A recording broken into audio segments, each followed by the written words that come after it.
Greetings, stalkers and seekers. What's going on, chatters? Let's have a bit of a rapid fire long form today and bop and weave through a few videos that'll challenge our thinking, starting with a bit of historical clarification. Why do I hate the Democratic Party for Black Americans? Here's some history you didn't learn in school. Democrats literally fought in the Civil War to keep us enslaved. Once they lost the Civil War, they opposed the 13th, 14th, and 15th Amendment, freeing all enslaved Black people, giving us equal rights and the right to vote. And once Reconstruction was issued by Republicans to integrate Black people into society, Democrats passed the Jim Crow laws. Yeah, you didn't know that came from Democrats, did you? Once Reconstruction was passed to give Black people political power, the Democratic Party founded the KKK, a terrorist organization created to terrorize and to intimidate Black people from voting. After this, Democrats opposed the 1957 Civil Rights Act, the 1960 Civil Rights Act, and the 1964 Civil Rights Act. Though that act is accredited to Lyndon B. Johnson, who was the sitting president at the time, the majority of the opposition, even to the 1964 Civil Rights Act, came from Democrats. And I know what I'm going to hear now, but the party switched. That is a myth. Who do you think taught you that? Maybe the same people who spent their life oppressing you for hundreds of years, who are trying to make you disregard and forget about that history. The parties never switched. That is often repeated and regurgitated, but is not supported by historical documentation. What more accurately happened is that certain voting blocks within both of those parties switched. The ideologies of both of those parties and what they were founded on never switched places. Not only is that inaccurate, it's irrational. Most of us have no idea about what really happened and what caused us to realign from being Republican to being Democrat. This is exactly why I wrote my book, How the Democrats Won the Blacks from Physical to Mental Slavery, to tell the true accounts of this history. If you want to learn the accurate history that they never taught us in school, the book is available now for pre-order on Amazon. First of all, I'll definitely have to cop that book. Secondly, it's become increasingly clearer to me that the political and ideological approach under which the Democrat Party and the leftist liberals that adhere to it operate is guided by a visceral sense of guilt. The guilt of an accumulation of anti-Black and, let's be honest, extremely racist policies throughout our nation's history. And I get it. We may not inherit the sins of our forefathers, but just like a parent or grandparent that finally feels deeply seated remorse for having been tough with their first and or second-born kids, the Democrats and the entire left ideology are attempting to apologize to their formerly mistreated Black offsprings by spoiling them rotten, the same way those remorseful parents and grandparents do. An affirmative action gift here, a constant government check in bow and tie there, a messy DI treatment here, an eternal exemption from accountability there. You get the point. And we all know how spoiled kids usually turn out, right? I know the rest of this point concludes itself in your intelligent minds. Let's proceed. This is how I could tell that liberals and Democrats are by far like the biggest hypocrites, right? So Black women who are obsessed with race and identity politics and liberal white women, they found my classism video. So here comes Black women. This is anti-Black. This is rooted in white supremacy. Here comes liberal white women. You know you're Black, right? You know that you rack at the bottom of the social ladder. You will always be at the bottom of the social ladder because you're Black. Really? I didn't know that. Tell me, where do I rack and stack in your eyes?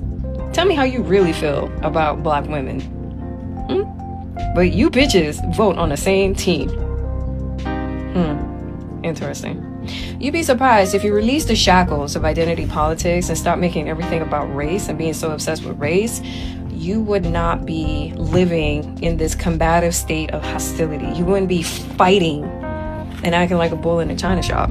But I think it's just very interesting that liberal white women and Black women who are obsessed with race, you know, they vote for the same party, but they don't even like each other. Then here's my favorite. Have you noticed that it's only white people agreeing with you? Have you noticed that you're ignoring a handful of Black people who are also in agreement with me? Especially the comment that's right above yours. That is a Black man who's in agreement with me. I have Black women who are in agreement with me. I have Hispanic people who are in agreement with me. It's not just white people. But you're so blinded by identity politics that it is lost on you that people can come together culturally and have shared values, and it's not on the basis of race. It bothers a lot of you Black folks that I can have moderates, centrists, MAGA, Republicans, conservatives of all demographics come to my page and be like, Diva, I fucks with you, I rocks with you. Because the only people who cannot stand me are the 92% who hate my ass because I don't subscribe to identity politics, I don't make race the forefront, and FBAs, and liberal white women. Those are the three demographics of people who hate my ass with a passion. Liberal white women and FBAs.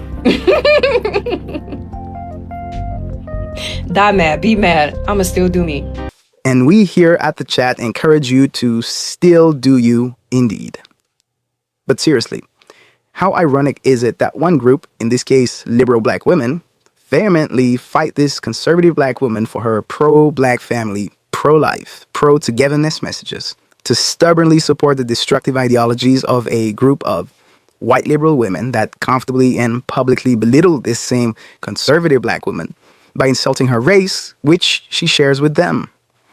Talk about Stockholm Syndrome. For young women, you are the most progressive, liberal, radical generation of women in the history of planet Earth. You are the least likely to want to get married. You are the most murderous, pro-abortion generation in the history of our nation. You are the most pro-transgender, pro-drug legalization, anti-marriage, anti-man, anti-family. You have the highest rates of suicidal ideation and mental health problems because you've been lied to, because you are a massive sociological experiment, and because what you have been told is anti-Christ and leads to misery.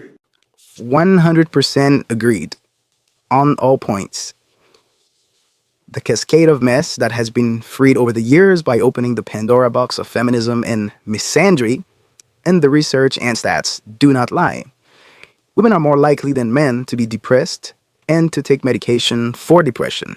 Women are more likely than men to have major depressive episodes. Women are also more likely than men to have any mental illness. And the CDC reports that adults taking prescriptions medication for depression are 7.4% of men versus more than double that percentage for women. On the self-unaliving topic, the CDC found that serious thoughts of self-unaliving were more common among adult women than men, even though the unaliving act fatality hits men more. So what makes this even more sad is that it all is a result of yet another social experiment, which this time targeted women and how to manipulate them as an entry point to societal control. But let's just assume you're still not convinced about the scheme feminism has been.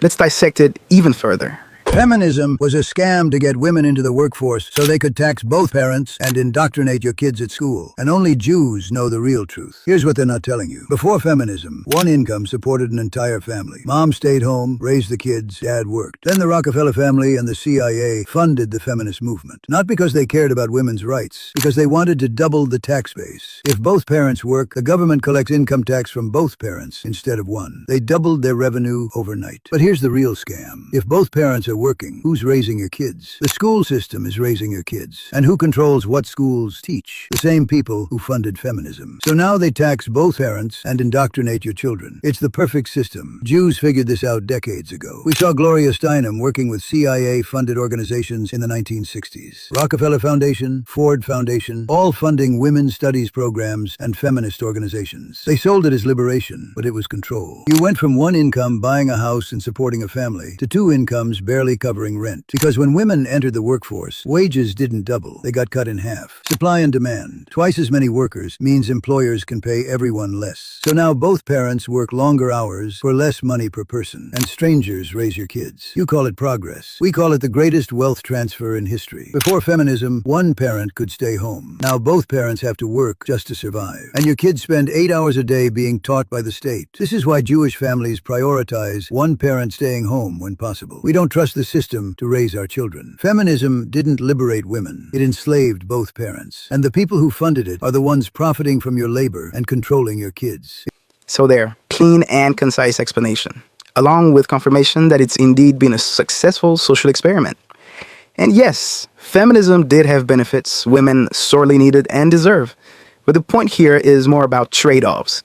Solving one problem doesn't mean there weren't broader, long-term consequences in how families and social structures evolved.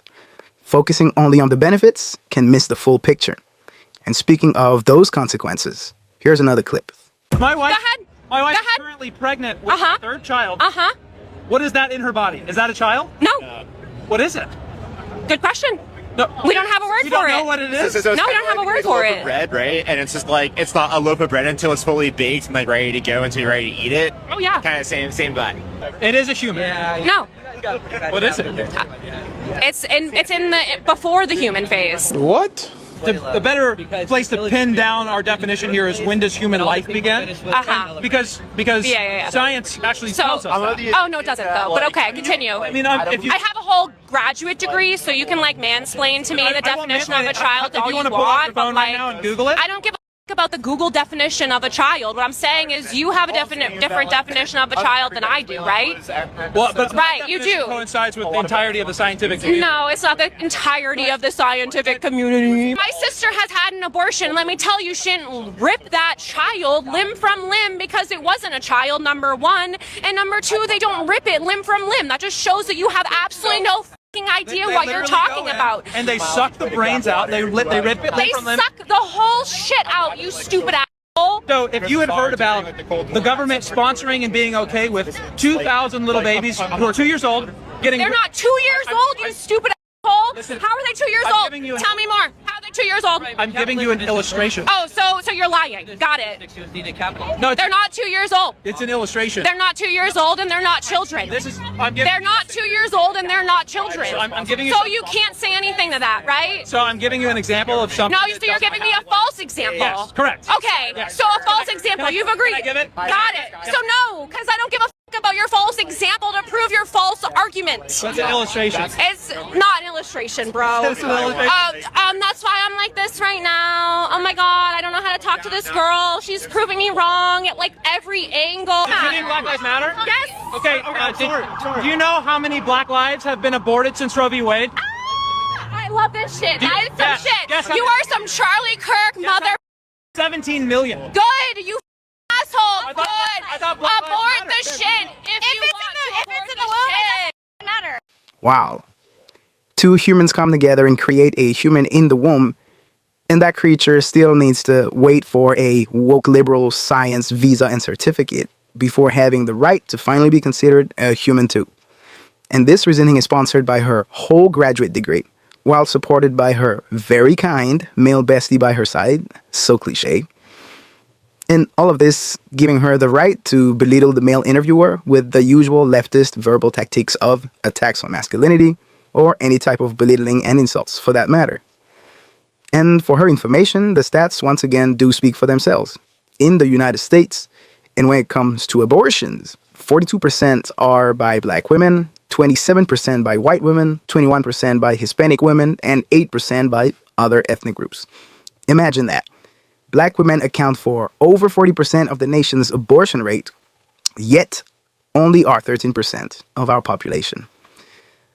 Sending us back to the point about spoiled and unaccountable offsprings. But you can draw your own further conclusions. That said, can we take a moment to acknowledge the attitude and energy with which the lady in the video expresses her disagreement? Well, the next video helps us get a better picture on that. New data just shattered one of the most pervasive feminist myths. Men are more open-minded than the women who claim to teach tolerance. In fact, men are more tolerant of their political enemies than women are of their political allies. The FIRE 2026 College Free Speech Rankings reveal that across nearly every ideology, men scored higher in tolerance for both left and right-wing speakers. Women, by contrast, clustered near the bottom left of the chart, less tolerant overall, and particularly hostile towards right-leaning speech. The data exposes a paradox at the core of our cultural moment. The very people who preach inclusivity are the least willing to tolerate difference. Sociologically, this may be the natural outcome of what Helen Andrews calls the Great Feminization, the demographic and psychological transformation of our institutions as women and feminized men come to dominate them. As workplaces, universities, and media organizations have become majority female, the values once confined to family life, care, protection, and harmony, have become the guiding ethos of public life. What was once the nurturing instinct of the home has become the governing principle of the state. Institutions now operate like moral daycares, treating citizens not as autonomous adults, but as infants in need of emotional safety. Speech that causes discomfort is redefined as harm, disagreement becomes violence, and those who challenge the narrative are cast as predators. Evolutionary psychology helps explain why. For most of human history, women's survival depended on protecting the vulnerable and maintaining social cohesion. That instinct still shapes moral reasoning today.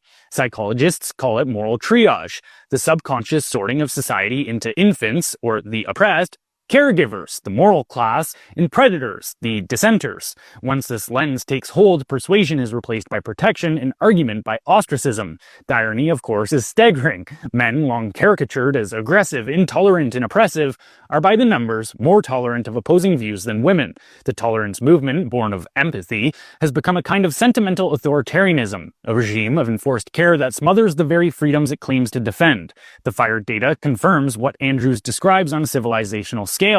When feminine norms rule, truth gives way to emotional safety, debate gives way to consensus, and tolerance becomes a tool of control. The tragedy is not that women entered public life, it's that public life adopted the psychology of the nursery.